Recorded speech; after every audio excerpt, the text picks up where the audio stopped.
அரசியல் பிரமுகர் மற்றும் திராவிட முன்னேற்ற கழகத்தை சேர்ந்த டாக்டர் காதர் இன்றைய நேர்காணலில் பார்க்க இருக்கிறோம். வணக்கம் சார். திராவிடமா தமிழ் தேசியமா அப்படி இருக்க கண்டென்ட் மாதிரி இப்ப திராவிட இயக்கமா டிவிகேவா இந்த நிலைமைக்கு காரணம் என்ன?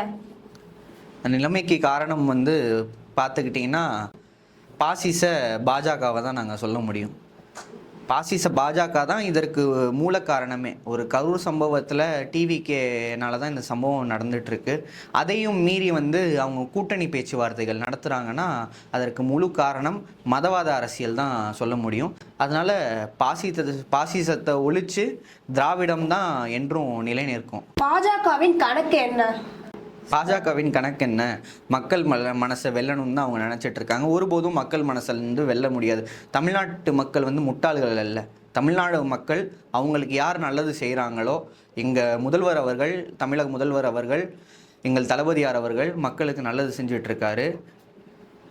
மக்களுடன் ஸ்டாலின், அது மாதிரி மாதம் பெண்களுக்கு 1000 ரூபாய், அதே மாதிரி இலவச பேருந்து, இதை மாதிரி நிறையா திட்டங்கள், மருத்துவ திட்டங்கள், மக்களுக்கான உதவி, அதுக்கப்புறம் ஆக்சிடென்ட் ஸ்கீம்ஸ், அது மாதிரி நிறையா கொண்டு வந்திருக்காரு. இதனால் அவங்க கனவு பொய் தான் ஆகும் தவிர தாமரை தமிழகத்தில் என்றும் மலரவும் மலராது, அது வாடி தான் போகும். மாண்புமிகு எதிர்க்கட்சி தலைவர் திரு எடப்பாடி அவர்களுக்கு என்னதான் பிரச்சனை சார்? விஜய் நம்பி அதிமுக இருக்கா, இல்ல எடப்பாடி அவர்கள் விஜய் நம்பி இருக்காரா? இதுக்கு அதுதான் அவர் முட்டாள்தனம். அது ஒரு பக்குவப்படாத அரசியல்வாதியோட முட்டாள்தனம். ஒரு மிகப்பெரிய ஆளுமைகள் ஆண்ட கட்சி. அம்மையார் ஜெயலலிதாவை எடுத்துக்கோங்க, எம்ஜிஆர் அவர்கள் எடுத்துக்கோங்க. அது மாதிரி பெரிய ஆளுமைகள் ஆண்ட கட்சி, ஒரு நிலைநாட்டி கொண்டிருந்த கட்சி. இன்னைக்கு வரும் முட்டாள் அரசியல்வாதி, பக்குவப்படாத அரசியல்வாதி எடப்பாடியார் அவர்கள் அந்த கட்சியை பாடையில் ஏற்றி, எடப்பாடியை எடுத்து அந்த பாதி எடுத்திங்கன்னா பாடி தான் வருது. அது மாதிரி பாடையில் ஏற்றி கட்சியை பாடையில் ஏற்றிட்டார் அவர். இபிஎஸ் அவர்கள் கபடி சாம்பியன் தங்கம் என்ற கார்த்திகாவை அழைத்து வாழ்த்துக்களை தெரிவித்து வந்திருக்காரு. திராவிட இயக்கத்துக்கு கிடைத்த வெற்றியை எப்படி பாக்குறீங்க நீங்க?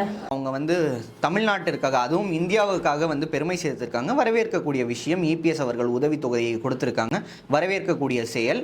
அது நாங்களும் வரவேற்கிறோம். அதே மாதிரி தமிழக முதல்வர் அவர்களும் துணை முதல்வர் அவர்களும் அந்த தங்கையை கூப்பிட்டு ஒரு நல்ல உதவித்தொகையை கொடுத்துருக்காங்க. இது வரவேற்கக்கூடிய செயல் தானே. இதற்கு மாற்றுப்பட்ட கருத்து எதுவுமே சொல்ல முடியாது. நம்ம இளைஞர்கள் யாரை நோக்கி வர வேண்டும், யாரை பின்பற்ற வேண்டும் சார்? இளைஞர்கள் நீங்கள் என்னதான் எடுத்துக்கிட்டாலும் விஜய் வரட்டும், விஜய்க்கு அப்பா வரட்டும், யார் இருந்தாலும் திமுக பக்கம் தான் இளைஞர்கள் இருக்காங்க. காட்ட சொல்லுங்களேன். இன்னைக்கு டிவிகேல உள்ள பாதி பேருக்கு ஓட்டு இல்லாத பல தொண்டர்களை வைத்துக்கொண்டு களம் ஆடன்னு சொல்ல நாடகம் ஆடிக்கொண்டிருக்கிறது டிவிகே. திமுகவில் 3.5 கோடி தொண்டர்கள் இருக்காங்க. 3.5 கோடி தொண்டர்களில் 80 லட்சம் பேர் இளைஞர்கள். இது மாதிரி மற்ற கட்சியில் இளைஞர்கள் படையெடுப்பாங்களான்னு சொல்லி நம்மளே கேள்வி கேட்டுக்கலாம். அதனால் இளைஞர்கள் என்றும் திராவிடத்தை காக்கும், தமிழ்நாட்டை காக்கும் தமிழக முதல்வர் ஐயா மு.க. ஸ்டாலின் அவர்கள் பக்கம்தான். காங்கிரஸ் கட்சி டிவிகே பக்கம் சாய்கிறதா சார்? கண்டிப்பாக இல்லை.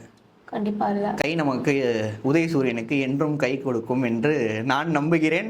மக்களும் நம்புகிறார்கள். அது மாதிரி ஒரு முட்டாள்தனமான ஒரு செயலை கண்டிப்பாக அண்ணன் ராகுல் காந்தி, வருங்கால பிரதமர், பாரத பிரதமர் ராகுல் காந்தி எடுக்க மாட்டார்னு சொல்லி நம்புவோம். Okay sir. நாளை முதல் விஜய் சுற்றுப்பயணம் மேற்கொள்ள இருப்பதா நியூஸ்ல வந்துட்டு இருக்கு. இந்த கரூர் சம்பவத்துக்கு அப்புறம் முதல்ல வீட்டை விட்டு வெளியில வர சொல்லுங்க, அதுக்கப்புறம் இதை பத்தி பேசிக்கலாம். கண்டிப்பா வரமாட்டாரு. ஒரு ஈனப்பிறவி தான் சொல்ல முடியும். ஒரு மருத்துவராக நான் இதை சொல்லும்போது நெஞ்சு அப்படியே பதவதைக்குது. 41 உயிர்கள் போயிருக்கு. கூப்பிட்டு ஒரு ஹோட்டலில் வச்சு ஒரு நாடகம் மாதிரி நடத்துகிறாரு. நீங்கள் உண்மையான ஒரு அரசியல்வாதியாக இருந்தீங்கன்னா, உண்மையான ஒரு மனிதாபிமானம் உள்ள அரசியல்வாதிகளாக இருந்தீங்கன்னா, என்ன தான் பிரச்சனை நடந்தாலும் பரவாயில்லன்னு சொல்லி காவல்துறை நாங்கள் காவல்துறையை மீற சொல்லலை. உங்களுக்கு நிஜமாலே ஒரு இலகுன மனசு இருந்துச்சுன்னா எதையும் மீறி நீங்கள் மக்களை போய் டைரெக்டாக சந்திச்சிருக்கணும். அதற்கு அவர் கொடுத்த உதவித்தொகையை 4 பேர் ரிட்டர்ன் பண்ணிட்டாங்க. அந்த 20 லட்ச ரூபா பணத்தை 4 பேர் ரிட்டர்ன் பண்ணிட்டாங்க. அதை பார்க்கும்போது என்ன தெரிய வருதுன்னா, மக்கள் அவர் பக்கம் இல்லை. கண்டிப்பாக இல்லை. இது ஒரு கபட நாடகம் தான் ஆடி கொண்டிருக்கிறார் விஜய். கூடிய சீக்கிரம் எலெக்ஷன் நிற்க போகிறாரா இல்லைன்னு தெரில, அவரோட நிலைப்பாடு எப்படின்னு சொல்லி தெரில. பிஜேபி என்னோட மதவாத எதிரி அப்படின்னு சொல்லி சொல்கிறாரு. அதிமுகவையும் சொன்னார், திமுகவையும் சொன்னார். இன்றைக்கி யார் கூட கைக்கு கோக்க போகிறான்னு தெரில. தனியாக நின்றாலும் அவர் ஜெயிக்க போகிறதில்ல. கூடிய சீக்கிரம் வந்து திரும்ப நடிப்பு துறைக்கே வந்து அவர் போயிடுவாருன்னு தான் என்னோட கருத்து. காயமடைந்த நபர்களுக்கு வந்து தலா 2 லட்சம் வந்து நேர்ல சந்திச்சு நேற்று மீட்டிங்ல தரேன்னு சொல்லியிருந்தாரு. அது கொடுத்தாரா இல்லையா? புரியலைங்க. அதுல 41 பேர் வந்து பலியாயிட்டாங்க. அவங்களுக்கு வந்து தலா 20 லட்சம் வந்து தீபாவளி கொடுத்தாரு. அதுல காயமடைந்து இருப்பாங்கல்ல, அவங்களுக்கு வந்து தலா 2 லட்சம் வந்து நேர்ல வந்து தரேன்னு சொல்லி நேற்று சொல்லியிருந்தாரு. அது கொடுத்தாரா இல்லையா? அது கொடுத்தாரா இல்லையான்னு சொல்லி அவர்கிட்ட தானே கேட்கணும். கொடுத்ததுக்கு உண்டான ஒரு ட்விட்டர் கருத்தோ இல்லை வந்து அவரோ அவர் கட்சியோ வெளியிடல. அது ஒரு என்ன சொல்றது, முட்டாள்தனமான செயல், மக்களை ஏமாத்தி கொண்டிருக்கிற செயல். நீங்கள் தொடர்ந்து விஜய் மட்டும் விமர்சனம் செய்வது ஏன் சார்? விஜய் மட்டும் விமர்சனம் செய்ய காரணம், மக்களை ஏமாற்றிக் கொண்டிருக்கிறார். குறிப்பாக கல்லூரி பள்ளி படிக்க கொண்டிருக்கிற மாணவர்களை போலி கருத்துக்களை சொல்லி அவர் பக்கம் ஈர்த்து கொண்டிருக்கிறார். இது மாதிரி வந்து அவங்க லைஃபை கெடுக்காதீங்கன்னு தான் நான் அவங்க தாழ்மையாக வேண்டிக்கிறேன். மக்களை வந்து அவங்க குடும்பத்தை பாதுகாக்க விடுங்க. உங்கள் பின்னாடி வந்துட்டு உங்கள் போலி கூட்டத்தை சம்பாதிக்கணும்னு சொல்லிட்டு 41 உயிர்கள் பலி கொடுத்துருக்கீங்க. இன்னும் எத்தனை உயிர்களை நீங்கள் பலி கொடுக்க போகிறீர்கள்னு என்னோட கேள்வி. அது மாதிரி மக்களை ஏமாற்றாமல், ஸ்டூடெண்ட்ஸை ஏமாற்றாமல், காலேஜ் ஸ்டூடெண்ட்ஸு, அதே மாதிரி இன்னைக்கு வேலை தேடிக்கொண்டிருக்கிற இளைஞர்கள் வந்து உங்கள் பக்கம் ஈர்க்கணும்னு சொல்லி அவங்க குடும்பத்தை இழந்துட்டு இருக்காங்க. உங்களை பார்க்க வந்து 41 உயிர்கள் போயிருக்கு. அதில் வந்து 1 to 10 வயசு சிறுவர் சிறுமியர்கள் பார்த்தீங்கன்னா 4 பேர். வளர்ந்து கொண்டிருக்கிற இளைஞர்கள், வேலைக்கு போகக்கூடிய இளைஞர்கள் பார்த்தீங்கன்னா 5 பேர். இவங்க குடும்பத்துக்குலாம் நீங்கள் என்ன பதில் சொல்ல போகிறீங்க? இதுதான் என்னோட கேள்வி. அதனால மக்களை முட்டாள் ஆக்காதீங்க. தமிழக மக்கள் முட்டாள் இல்லை, உங்கள் பக்கம் எப்பயும் வராது. நீங்கள் எழுதி வச்சுக்கோங்க. கண்டிப்பாக நீங்கள் சினிமா துறைக்கே திரும்ப போவீங்க தவிர இந்த எம்எல்ஏ ஆகணும், மினிஸ்டர் ஆகணும், மக்கள் முதல்வர் ஆகணும்னு சொல்லி கனவு எப்பயும் கண்டுட்டு இருக்காதீங்க விஜய் அவர்களே. வருகின்ற சட்டமன்ற தேர்தலில் திருச்சியில் ஒரு தொகுதியில் உங்கள் பெயர் அடிபடுகிறது, அது உண்மையா?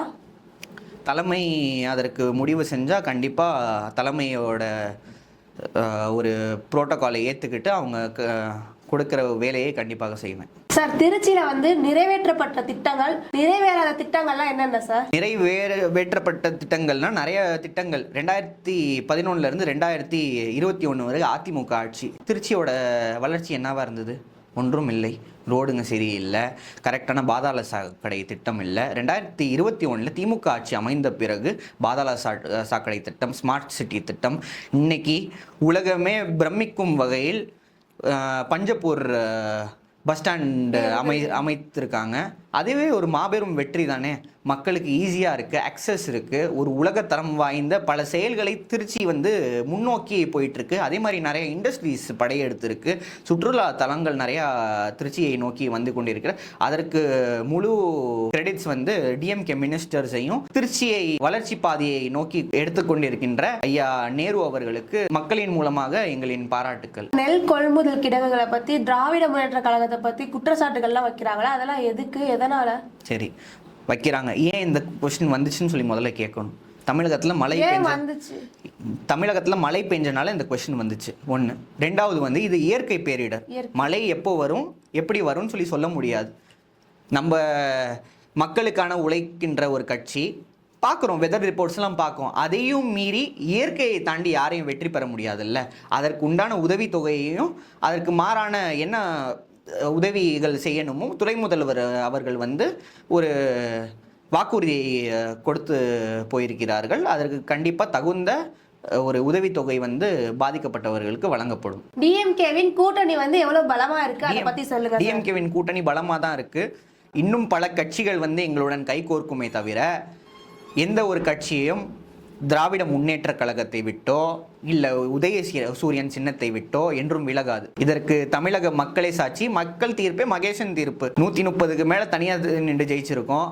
எங்கள் தலைவர் சொல்கிற மாதிரி வெல்வோம் 200 தான். கண்டிப்பாக 200க்கு மேலே வென்று எங்கள் தலைவரின் காலடியில் சமர்ப்பிப்போம் என்று ஆணித்தனமாக கூறுகிறேன். ஒருவேளை கூட்டணியோட கட்சிகள் வந்து பிரிந்தால் உங்களோட முன்னேற்றம் எப்படி இருக்கு சார்?